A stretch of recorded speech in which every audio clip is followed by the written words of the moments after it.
pleased today. I've got two people with me who I've actually first connected with, must be 4 or 5 years ago. We can't quite remember when. I've got Veronica and David James. Maybe you know them on social media if you're on Facebook or Twitter as the Gypsynesters. So hi, welcome David and Veronica. Hey, Hello. Sari. Hi. And do you like to be known as the Gypsynesters, or would you like to be known as David and Veronica? I guess the Gypsynesters. Yeah, that's how everybody knows us in the cyber world. Right. I mean, I think your story is it has been quite unusual, because I mean, most people, it's the kids that leave home, but you decided that when your kids left home, that you would leave too. So how did that all come about? Well, we were living down in the Virgin Islands in the Caribbean on St. Croix, and so that kind of kept us separated from family and friends back up in the U.S. And when our youngest went off to school, and like his two older sisters, he went back up to the States, and we thought, well, you know, nothing keeping us here. We'll sell the house and run up and take kind of what we call a victory lap, just to spend a little time to see all our family and friends that we kind of hadn't seen as much as we'd like to, and see the countryside some. So we bought a beat up old motorhome and took off doing it. But then well, one of the reasons why we had to leave, and I felt like I had to leave, was I was a helicopter mother. You know, I hovered over everything the kids did. Yeah. And so the idea of going back to where I worked, which just happened to be the school that they went to, without the kids there, was it wasn't possible. So we had to make a drastic move, and we did. We sold everything and took off full-time traveling. I read, I think, in your book that you packed it on into 16 boxes. Is that all you kept? Quite big boxes, I would imagine, but 16 boxes. Yeah, like those big tubs. Tub boxes. The plastic tubs. So when you do something like that, is it quite hard to narrow things down? Because you must have had a lifetime of things and memories and all sorts. I mean, how do you condense that down into 16 boxes? Well, you know, we knew that we would have to put things in storage, and we pretty much narrowed it down to the things that we just could not do without. Photo albums, family heirlooms. You know, I got rid of those skinny jeans that I had around for incentive, things like that. But we had, you know, a lot of furniture to give away or sell. There was a lot. But yeah, there's not much in the boxes except for those things that you just can't part with. No. And I mean, what was it like having no nest at all once you sold everything up and nowhere to actually call home? Well, in a way, we kind of replaced the nest with the one on wheels. So that became our new home, and we really do kind of keep everything in it. It's obviously very condensed. We have to travel light, but it's remarkable how homey it became and how much it felt like home. And when you really think about it, in your house, you know, it has a bed, it has a bathroom, it has a kitchen, and that's kind of what you use all the time. It has a table to sit at and do your stuff. So, I mean, it's just all in a really small space, but it's still all the same things that we were used to using anyway, and we adjusted pretty easily. Yeah, and the view is different every day out the window, which is fantastic. You've got everything then, as you said, in your motorhome, basically. But how did your kids react? I mean, obviously they've left home. Presumably they weren't expecting you to leave home as well. Well, the first thing our son said when we pulled up with the motorhome was, "You're going to live in your car?" I mean, he was horrified. But I think they're kind of proud of us. I think they're really relieved that I'm not calling them on the phone constantly going, you know, when am I going to have grandkids? What you doing? Who are you dating? You know, what's going on? I mean, so that's not happening, which is good. And I think it's a good trade-off for them to have us. And people ask us a lot, like, don't you miss seeing them? And honestly, I think we see them as much or maybe more than we would if we'd have stayed in the Virgin Islands, because we're traveling, and that way we can kind of route ourselves through where they are and meet up with them. And so we see them several times a year always. And it seems to work fine for everybody. Yeah. I mean, we really make sure, like the girls live in on Manhattan, so we always make sure we fly in and out of New York. Right. And so we'll spend a couple of days on either end. with them. Yeah. And so that works out really well. Now our son just moved to Alaska. Right. So that's going to be a little harder. A bit more of a challenge, yes. But he is a pilot, so he has privileges, so he can come see us a lot. So that's good. But things like, for instance, like Christmas or Thanksgiving, where normally the children come and congregate at the family home. I mean, do they come to your motorhome, or what do you do for those occasions now? Well, our oldest daughter kind of took over the role of host or hostess, I guess, for the holidays fairly quickly. As soon as we didn't have a house anymore, she kind of took over, because, you know, it's really hard to shove a turkey into like the little motorhome. No, that would be bad. Yeah, no, she's done a remarkable job, and we all get together. Our son comes from where, you know, until this year, from college to Manhattan. So we all get together, and New York is just an absolutely amazing place to spend the holidays. Yeah. It's very festive. And when you sort of decided on this route to become Gypsynesters, how long was it between when you decided that's what you wanted to do before you actually sort of took off to do it? That's actually kind of the process that the book is really about. Right. And it's about that first year of right when our son took off to go to college, until we were out being gypsies. It was not like we had this big plan in our heads, oh, we're going to sell everything and become gypsies. It kind of organically grew as we went along. We sold the house and got the little motorhome, like I said, so that we could see family and friends. After we started doing that is when we started going, wow, we really like this. Maybe we should try, find a way to keep doing it. Yeah. And that's really the process that the book explains as we go along with also then involved in that same process was developing a new relationship with our children as adults and making that adult to adult connection as opposed to, being their helicopter mom. Right.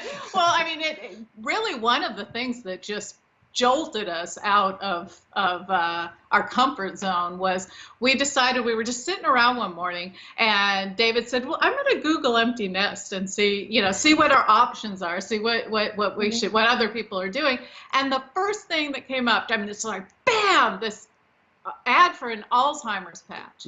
Oh no! Yes. Yeah. And I'm sitting there going, no, that is so not, we need to make some plans here because we don't need that yet. Well, we're not ready for that. Well, I have to say, I mean, I don't know quite. I mean, over in the UK, I mean, we get direct mail. As soon as you hit 50, you get all the things about planning your funeral and, all the depressing stuff. Oh, good, right. Well, I suppose I have another half of my life left, hopefully.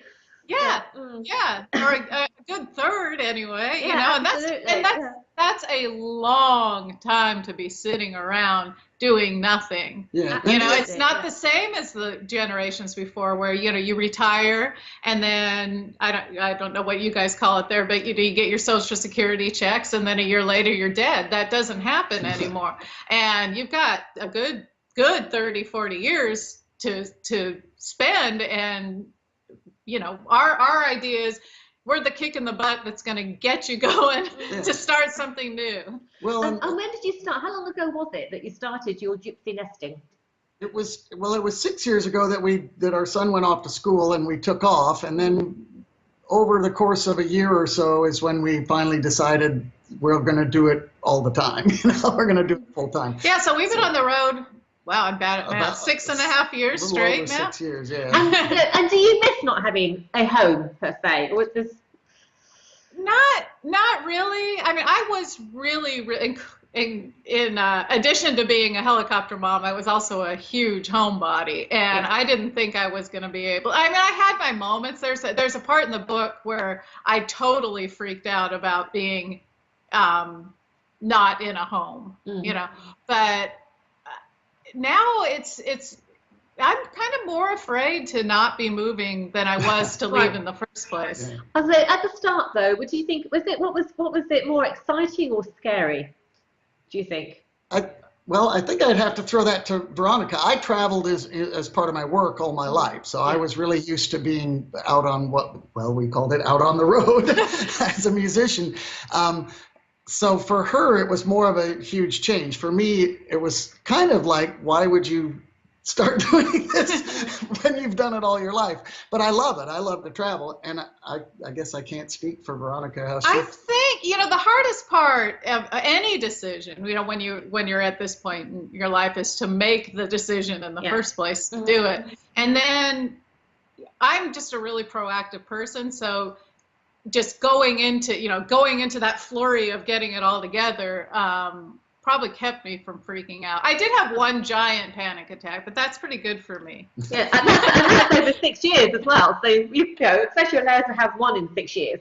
Well, no, I mean, it was right before we left, right before we moved off of St. Croix. But the stress of getting a big move like that together, for anybody that's moved, is a pretty big thing. Yeah. But the fear went away pretty quick. I mean, and over the time that you've been doing this now, how many states or countries have you actually visited? Oh, wow.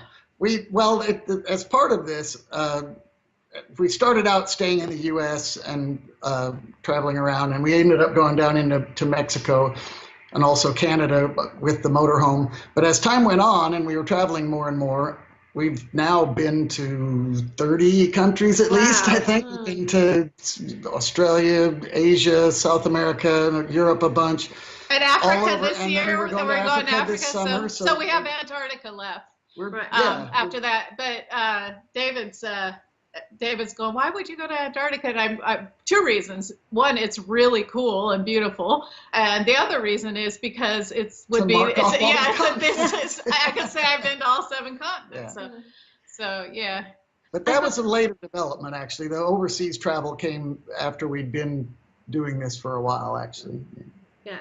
So it's going to evolve then as you've gone through. Oh, I'm sorry, I didn't understand. It's kind of evolved, the whole thing. Yes. Yeah, it's been a process as it goes along. Yeah. And what's been a high point for? And maybe it's not the same high point, but what's been a high point for you then, Veronica, as you've gone through this? Oh, high point. Gosh, there's just so many. I mean, it's just been absolutely amazing. I think going to see the Galapagos Islands was a pretty major thing. I mean, I am so ridiculously squealy around animals. I mean, I'm like a 5-year-old kid. I jump up and down. I just love animals. And these animals are crazy on the Galapagos. I mean, they're weird looking. You don't see them anywhere else in the world, and they're completely unafraid of you. And so it's your responsibility as the human to stay 6 feet away from them, but you're constantly backing away because you don't want to get arrested. And it was unbelievable. I mean, for anybody that likes animals, that should be on the top of their bucket list. And was it the same for you, or do you have a different high point than David? Well, we get asked this fairly often, and I think every time I get asked, I probably answer a different answer. When you just said it this time, for some reason, actually walking along the top of the Great Wall of China popped into my head. And so obviously that's one of those things that everybody, but I could name a dozen more easy, And low points, what would the low points be?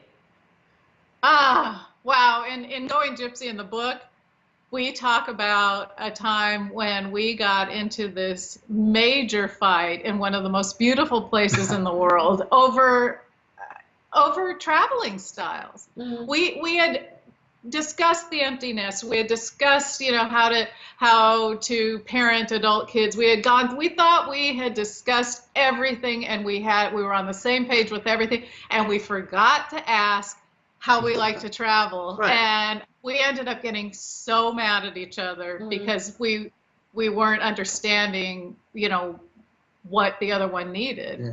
And so how do you like to travel? What were the differences then? Well, I come from a background of, when you're working too, you go to your place, you do it, you see it, you go to the next place. I never like to turn around and go back. No, I don't want to ever do that. He's a wham bam, thank you ma'am traveler. I like to be moving forward. And she likes to really stop and smell the roses, as they say, but really, get a feel for a place, really kind of connect to it. And honestly, I adapted a lot more to that, I think, than she did to mine, because that's a better way to be when you're going to go out like we're doing and see the world than to just go bang, bang, bang, bang, bang, and go on to every single place. So yeah, I guess that was our adjustment there. I mean, in terms of traveling light as well, I mean, I have visions, Veronica, if you have to sort of scale down everything. And being somebody, when I travel, I'm always a just in case sort of person. I would never be any good at logistics. You know, I have everything just in case something happens. You know, and from your point of view, I mean, what was it like to sort of scale everything down?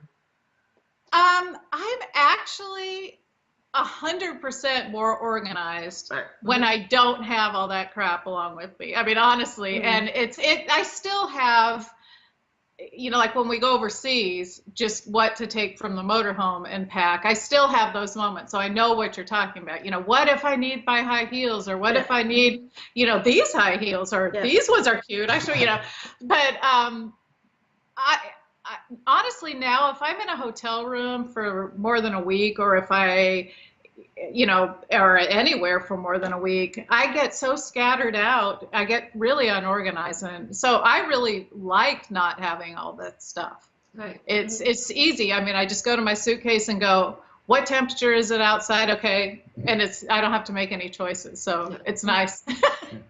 And what's it been? I mean, you've talked about the places you've been to. Have you pushed yourself to do things you would never have thought you would do when you've got to these places? All right, I made a decision from the beginning that I was going to fear conquer my butt off. Right. When you're a mother, or at least this happened to me, you get so fearful. It just becomes part of your DNA. Yeah. You know, you're afraid for not only what's going to happen to your kids, but you're afraid of what's going to happen to you. You know, because what's going to happen to my kids if something happens to me? You know, and then it turns into this vicious circle of craziness. So I was really, really a fearful person, and so I knew I had to get out and hit it hard. So you want to take over with some of the crazy stuff we've done? She addresses several of those fear-conquering episodes in Going Gypsy. Yeah. But a few have happened. Several of the bigger ones have happened since the end of the time frame of the book. Because, like I said, the book just really covers our first year of taking off. So we're in the process of working on the next batch here now. Right. But anyway, the biggest one probably was she was all gung-ho to jump out of an airplane in Australia. And look, you know, and I was kind of like, yeah, I don't see much reason to jump out of an airplane unless it's on fire. And so I think I'm with you on that one. So she got us hooked into the deal, and you know, I wasn't one to back down once the challenge had been laid in. We're very competitive that way. So if one of us is going to do something, the other one's going to try it too. So we get up there, and about halfway up, I look over and she's turning like gray. I've never totally been ashen with horror. And I've fear. never been more That was afraid in my life. By far the most afraid I've ever seen her. And at that point, I was kind of like, oh, I guess this won't be too bad after all. This might be pretty cool. So it turned to be kind of a shift. But yeah, that's the most afraid I've ever seen her. And she did, to her credit, she did scoot over to the door and tumble out. Yeah, but David hit on a point. You know, we're really competitive, so that really helps. And as far as the skydiving, you know, how I geared myself up for it, which I think was your initial question before we ran off on a tangent, was that I had him trapped in. So if I didn't jump, he wouldn't have been able to jump. And so that's what got me out of that airplane. That was the only thing, because I had shut down. I mean, I was so frightened. But yeah, I mean, and food fears are a big fun thing too. I don't know if they're fears as much as, again, it's the challenges that get laid down. So like, yeah, we've eaten some pretty weird things. We speak a lot about that on the website also. Because you have the blog as well as the book, don't you? And yeah, and we talk on that about, well, in China, eating silkworms there, which was not good. And, it's not good, but I won that one. Yes, I did. He spit it out. I didn't actually. I don't. It depends on what qualifies as eating. I got it into my mouth, but I didn't actually swallow it because that's terrible. We actually have a program that's aired here once a year in the UK. They sort of put all these celebrities in the Australian jungle. You two would be ideal for it. You've got to jump out of planes. You have to eat bugs. I mean, you'd be on your element. We've done all of that. Yeah, there's something about Australians and jumping out of planes. I don't think I've ever met an Australian who hasn't jumped out of a plane. Really? It's they are the most adventurous people I have ever met in my life. They're crazy and Yeah. wonderful, you know. So I mean, you're having a whale of a time. What are your plans going forward? Are you going to sort of carry on being sort of Gypsynesters or going gypsy, or you? We most certainly are until we had a saying when we first started out. The plan is no plans. Yeah. And it served us pretty well because we didn't really have a plan. And so we had to just kind of see where things took us. Yeah. And so we're still, I mean, we're a little less crazy now, or else maybe we're just used to it. I think we're just used to it. Yeah, just used to it. Yeah. But for now, obviously, we are still writing for the website, and we love doing that. We're actually working on another book to come out later. Kind of have to let this first one go for a little while. And your book, just to recap, that's just coming out right now, isn't it? And it's going I have gypsy. it. You've got it, yeah. I haven't got a copy. I had an ebook version, so I couldn't hold mine up, you see, but you've got it there. Yeah, Going Gypsy. Yes, and that, like I say, that explains how we got here. The next one will kind of delve deeper into what's happened as we've gone along. We have stuff planned. We're going to Africa this summer for a while. We're going back over to Europe again in the spring for another river cruise, and then go from there. Just wander a little while and see what we see. Because, I mean, the one thing we've really discovered, and people ask us a lot of times, like, what's on your list? You know, where do you really want to go? And Africa, definitely seeing a safari and that sort of thing throughout. I understand Africa's huge, but, you know, getting there is a huge part of our list. But gorilla trekking, I want to go gorilla trekking, definitely. Every time we travel, though, we find more and more places. Right. And so it's like the list keeps getting bigger and bigger. Yeah, so we've discovered that we're very greedy travelers. Right. So. And which has been your favourite? You said the Galapagos Islands. So of the list of things to do, you've got Africa already booked. What's your next one that's top of your list then? I guess Antarctica must be then that. Well, we have that, and speaking of competitive, David's been to 48 states or 50 states, all 50 states, and I've only been to 48. So I have to knock those off the list because he can't be ahead. That just can't happen. But there's plenty more. We haven't been to New Zealand, and we definitely want to see. We haven't been to the UK. I haven't been to the UK really? since I was a teenager. Yeah, no, it's been ages. And we really want to do. And I've never been to Ireland, and I've never been to Scotland, and that's where my family's from. And so there is a huge, huge yearning for that. Definitely. And do you think your book and your blog have inspired other people to become, to go gypsy as well?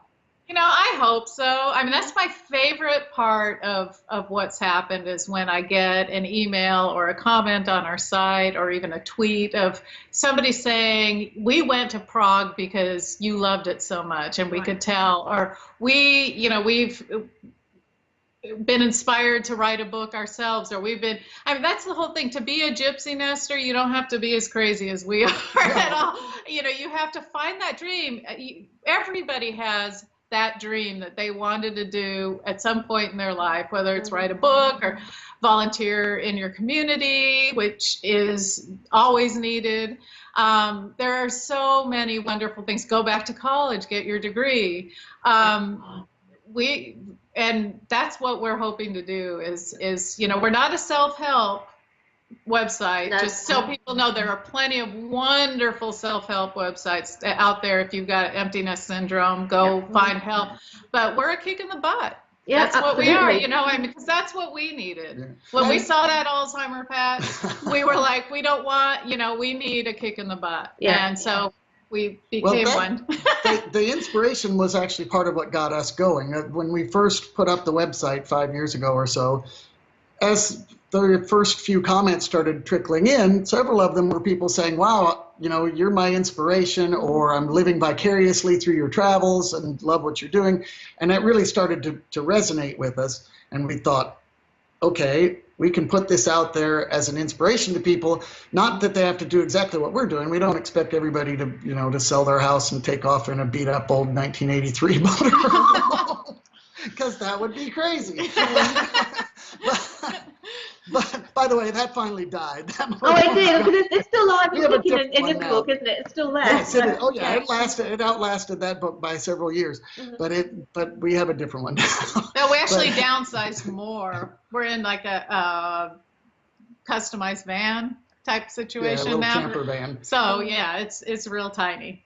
Right. But yeah, that was a lot of our impetus to keep doing this, was to try to push it and grow it and really do something with it, as opposed to just wandering aimlessly around. Well, you've had terrific fun. You've inspired lots of people. You're really living your own dream, aren't you? And the name of your book, just to recap, it's called Going Gypsy. One couple's adventure from empty nest to no nest at all. Wonderful. And your blog, where do people find your blog? That is Gypsynester.com. Gypsy Nester is a play on empty nester, and we're gypsies because we travel all the time. Yeah. And then the book's website is goinggypsybook.com. Right. And then also, I guess, if once the people go onto your website, I know you're everywhere on social media, so they'll find you on Twitter, on Facebook, on Google Plus. There's no escaping, really, is there? So I know you share your travels everywhere. Every time you open Twitter, there we are. There you are. We actually have a lot of videos too of fun stuff and interesting stuff. We try to mix the fun with also a lot of information about places, maybe, and a lot of times places that you might not have heard of. So we don't always, I mean, there's been plenty of guidebooks written about Paris and Rome or whatever. So we try to find some things that are a little different about, give you some information you might not have seen before. About and the do it in a world's fun largest way. ball of paint. Yeah, that's it. I thought, that's in the book, isn't it? Yeah. Well, it's been terrific sort of catching up with you. Thank you so much for sort of spending the time here. I'm looking forward to obviously sharing that with the Fab Up to 50 readers, and let's see how many get inspired to do the same. Good, thank you. Well, thank you for having us, Sari. That was great. Thank you for joining me. Okay, bye.